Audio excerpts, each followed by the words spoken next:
Snowy with the Red Hair, Volume 16 and 17 review.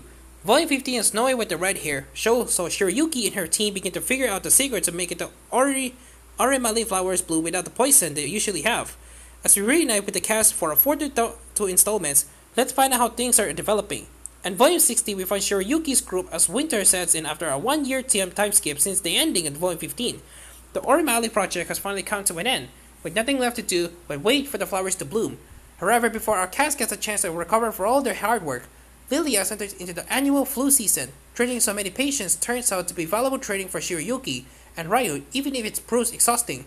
After a couple of chapters with Shiryuki, the focus switches to Zen, who is sent off to Sarek by Prince Izana. He meets new recruits, Tariga and Soroba Turgat, who could be wrapped up, and the dangerous plot that Zen needs to get to unravel. This story continues into Volume 17, where we learn that someone is targeting the sons of nobles to make matters worse.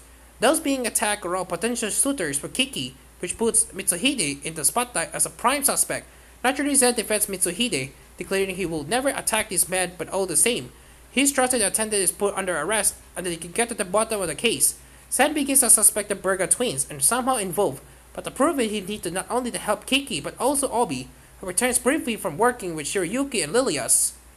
But perhaps most interesting about these two books is that we see very little of Shiryuki despite her being the main character. The majority of the time across these books is spent with Zen, which is certainly not a bad thing. Usually, if the storyline involves Zen, then we see Shiryuki join up with him sooner than later, but in this case, there are no signs of that. I'm honestly happy about this turn of events, since it's nice to see Zen standing on his own 2 feet without her support. It's not that he's incapable of solving his own problems, but his relationship with Shiryuki does tend to muddle his storylines. Because the story involves potential suitors for Kiki, it also sees her getting plenty of time in the spotlight.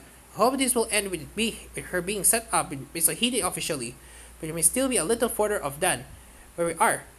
At least until the tension calms down on Mitsuhide as well and truly clears of suspicion. Either way, the story looks set to continue into Volume 18, so we're far from finished with it yet. Ultimately, these books capitalize on what I think the series does best, which is developing the world with intricate details, as well as having a strong cast of characters. In any other series, that seeing our protagonist for a book and a half will be something that I, as a reader, will be complaining about. For the series, is not at all a problem, which is a statement of the strength of its writing overall. Snowy with the Red Hair, Volume 16 and 17 comes to the West thanks to Viz Media and continues to be translated by Caleb Ku. The translations read well, with no issues of note. Volume 18 is scheduled for release in April.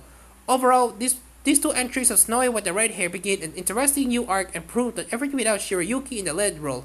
This series can stand on its own just fine under the strength of the rest of the cast. 9/10.